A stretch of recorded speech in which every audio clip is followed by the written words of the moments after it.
Welcome to a world of dungeons and monsters. A world of barren lands stained in bloodshed.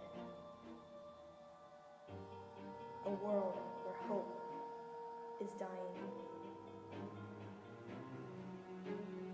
This, my friends, is the world of Vindictus.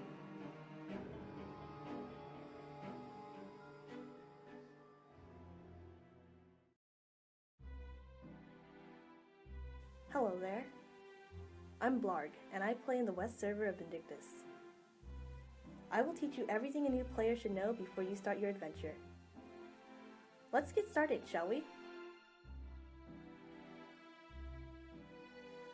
Once you get everything set up and log into your account, it's time to create a character. There are currently 7 playable characters you can choose from. Lan, Fiona, Evie, kurroii, Kai, Vela, and Herrmerrnerfernerf. All playable characters have 2 weapons available with various playstyles consisting of different pros and cons except for Herrmerrnerfer, who's fairly recent. Lan is a mercenary who specializes in twin swords or twin spears. Twin swords give you the capability to dodge attacks with ease and still do serious amounts of damage. On the other hand, if you go with twin spears, you're able to accumulate the most damage in mere seconds. However, you also have to be willing to take risks, as his dodge mechanic is the lowest in the survivability.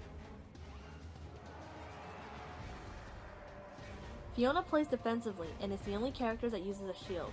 The weapon of choice for her is a longsword or hammer. With a longsword, you can easily slash monsters quickly and have enough time to guard attacks. On the other hand, despite the sluggish movement, using a hammer can dish out high damage output. Fiona's shield has great defensive capabilities, but not solely limited to defense, as you can use it to bop monsters on the head. Evie is a magician who utilizes a staff along with an arsenal of spells to decimate her enemies. However, she has to remain stationary to charge up spells, leaving you vulnerable to attacks. If this isn't to your liking, you can exchange her spells and survivability for a scythe, suiting towards a more aggressive and slightly risky melee playstyle. Note that because Evie is the weakest, you need to be careful about getting hit, as making a mistake is punishing, especially nearing endgame content.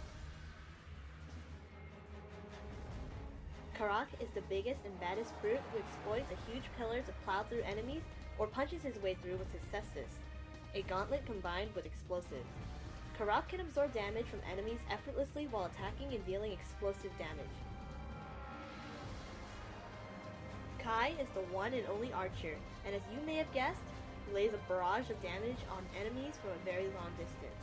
Utilizing a bow gives you the option to pierce enemies quickly and focus your shots for critical hits. Kai also has the option of switching to a crossgun, in which he can dish out massive damages with bolts and bombs.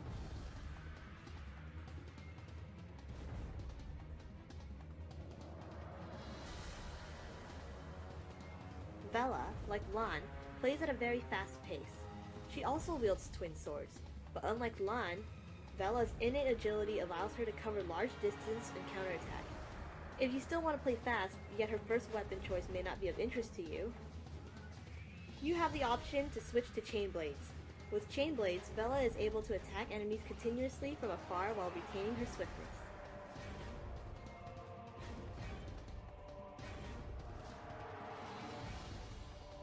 Herrmerrnerfer is the newest mercenary, and with him comes destructive power.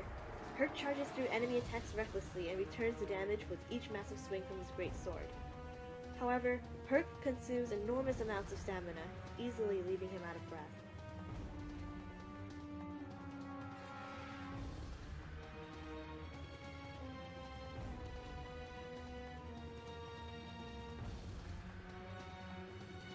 Choose a class carefully and consider a character's mechanics before starting out. Once you find out what character you want to play as, it's time to start out your life as a mercenary. After you go through the intro and make your character look hot, you do the usual beginner quest when starting out. At the end of dungeons, you acquire ability points, which can then be used to rank up skills, assuming you're at the required level for said skills and have enough gold to unlock it. Higher ranks will increase the effectiveness of skills, such as increased skill damage, or improved character stats. Use the ability points wisely, as you don't want to waste time getting ability points you put on a skill you shouldn't have carelessly prioritized. For the most part, there's not really a set guide for skills, but your best bet is to spend it on skills that would benefit you at the moment. For example, the battle respiration skills for all characters except Eevee increases stamina regeneration, a must-have for a fast-paced gameplay.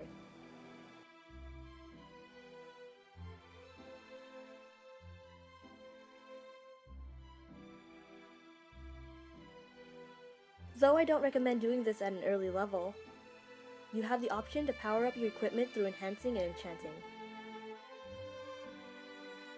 Fergus is the town's blacksmith who enhances your weapons and armor, thus increasing your weapon's power or armor's defense. While in his forge, you enhance weapons by placing in your equipment, enhancement stones received from dungeons, and a pocket full of gold.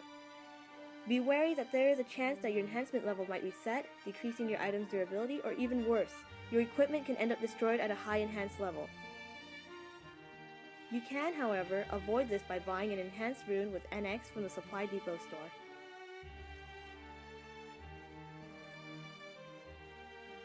Next is Bryn, the town's magician in the magic laboratory who enchants your equipment. To enchant your item, you must get magic elixirs created with magic powder. These can be found in dungeons. You also need scrolls that are dropped from bosses. Once you place in your scroll and equipment, proceed to enchant. What you want to do is get close to 100 Bryn, units that measure magic, by placing in your elixirs. The higher the amount of Bryn increases the percent chance of enchanting success. Just be careful to not overflow by passing 100 Bryn, or else your success rate will decrease dramatically. If your enchant fails, your item might suffer from durability loss. Regarding scrolls, they are very rare, and for the most part you can only get scrolls when you reach a certain level that unlocks a new dungeon mode. Also, near endgame, scrolls that are of higher ranks have the capability to destroy your equipment if the enchantment fails. Buying an enchant rune from the depot store can prevent this from happening. Tired of your default look? While in town, click the mirror icon at the bottom right corner which says Avatar, and 3 options will show up: the Avatar Shop, Outfitter Shop, and Dye Shop. Head to the Avatar Shop and you can get new hairstyles, change hair color, wear innerwear, and all sorts of things for the cost of NX. The Outfitter Shop gives you outfits with stats that wear over your normal equips. You can also dye your equips.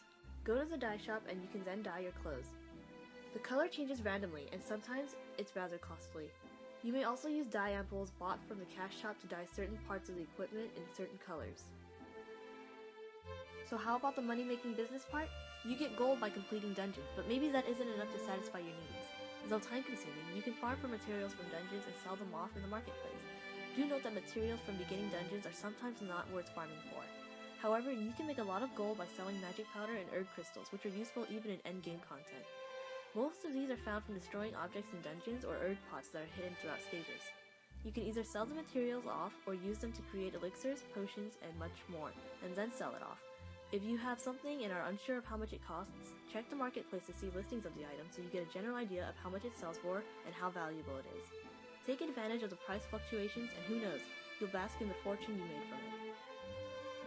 Don't be afraid to be social. It gets rather lonely if you solo most of the quests, so invite a friend to run dungeons together.